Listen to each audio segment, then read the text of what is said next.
Dalam sebuah hadis Nabi SAW bersabda, tahukah kalian siapa orang yang hurrima 'alan nar, yang dibebaskan atau diharamkan bagi api neraka? Neraka haram makan dia, dan neraka itu termasuk makhluk Allah yang tidak makan kecuali apa yang Allah halalkan bagi dia. Siapa yang Allah halalkan bagi dia? Orang-orang kufur, orang-orang munafik, orang-orang yang durhaka, yang banyak melakukan kezaliman. Tapi ini ada orang yang hurrima 'alan nar, yang diharamkan bagi api neraka, sehingga api neraka nggak mungkin makan dia, karena api neraka tidak mau makan kecuali yang halal baginya. Siapa orang yang hurrima 'alan nar, diharamkan bagi api neraka? Kata Nabi, orang yang hayyin, layyin, qaribin, sahlin. Orang yang hayyin, tenang, yang tidak mudah untuk berkeluh kesah, apalagi meratapi keadaan, meratapi takdir, meratapi musibah. Kedua, orang yang layyin, lemah lembut. Bahkan Allah Subhanahu wa taala menyuruh kepada Musa dan Harun ketika bertemu dengan Firaun, faqula lahu qawlan layyinan, ucapkanlah kepada Firaun ucapan yang lemah lembut. Bahkan ketika berhadapan dengan Firaun saja, di awal Allah menyuruh Musa dan Harun berkata lemah lembut. Bagaimana kita kepada orang tua kita? Apakah kita sudah layyin kepada orang tua kita? Bagaimana seorang istri kepada suaminya, suami kepada istrinya, orang tua kepada anaknya, sahabat kepada sahabatnya, bahkan tuan kepada pembantunya, atasan kepada karyawannya? Apakah kita layyin, termasuk yang apabila berbicara lemah lembut? Kalau kita termasuk orang yang bisa menjaga akhlak, tetap layyin, terutama kepada orang-orang yang harus kita bersikap baik kepadanya, seperti guru kita, ulama kita, pemimpin kita, orang tua kita di rumah nomor satu, pasangan kita, suami atau istri kita. Kalau kita bisa jaga terus dalam keadaan layyin, sampai kalau ditanya oleh seseorang kepada mereka, wahai fulana, bagaimana pendapatmu tentang suami kamu?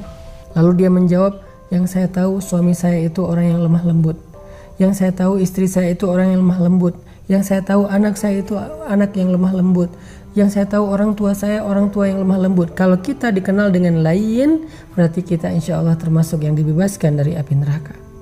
Yang ketiga, qaribin, orang yang qarib, akrab. Akrab itu akrab dalam bahasa Indonesia. Artinya orang yang tidak mau memutuskan silaturahim, yang menjaga keakraban dalam keluarga, orang yang gak jaim, orang yang mudah bergaul, orang yang mudah untuk dekat dengan orang lain dalam kebaikan-kebaikan, orang yang tidak sombong, yang membuat jarak antara dia dengan orang lain. Kalau kita bisa dekat bahkan dengan anak yatim terutama, siapa yang dekat dengan anak yatim di dunia, maka dia akan seperti ini di surga dengan Rasulullah SAW.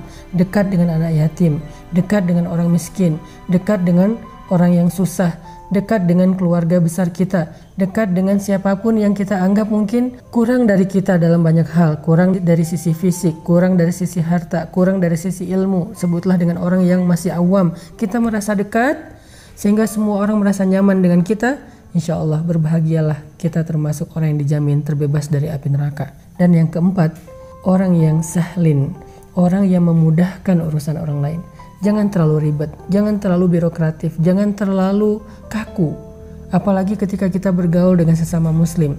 Ada beberapa urusan antara kita dengan teman kita, saudara kita, jangan terlalu kaku. Semuanya salah atau terlalu hard feeling, semuanya disimpan di dalam hati, semuanya membuat dia emosi, gak ada rasa percaya kepada sesama muslim, sehingga semuanya tuh harus birokratif. Nah ini berarti dia gak sahlin. Seorang muslim dia sahlin dalam urusannya. Salah satu contoh sahlin memudahkan itu adalah hadis-hadis tentang masalah hutang piutang.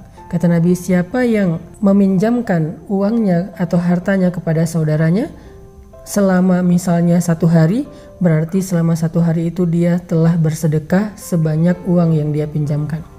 Lalu besoknya saudaranya yang meminjamkan hartanya mengatakan, saya belum sanggup membayar, bolehkah saya meminta waktu lagi?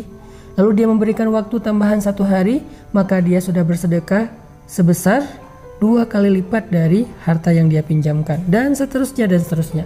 Ini artinya semakin banyak kita memudahkan urusan orang lain dalam interaksi kita sehari-hari, maka semakin kita mendekati jaminan Allah terbebas dari api neraka. Sampai Nabi mengatakan, siapa yang meringankan beban saudaranya di dunia, Allah ringankan bebannya di akhirat. Siapa yang mengangkat urusan atau hajat saudaranya di dunia, maka Allah mudahkan urusan atau hajatnya di akhirat. Fima ma'nah. Ini adalah diantara contoh-contoh orang yang Jibril cemburu kepada mereka karena mereka dijamin terbebas dari api neraka. Mudah-mudahan kita termasuk orang itu. Barakallahu fikum.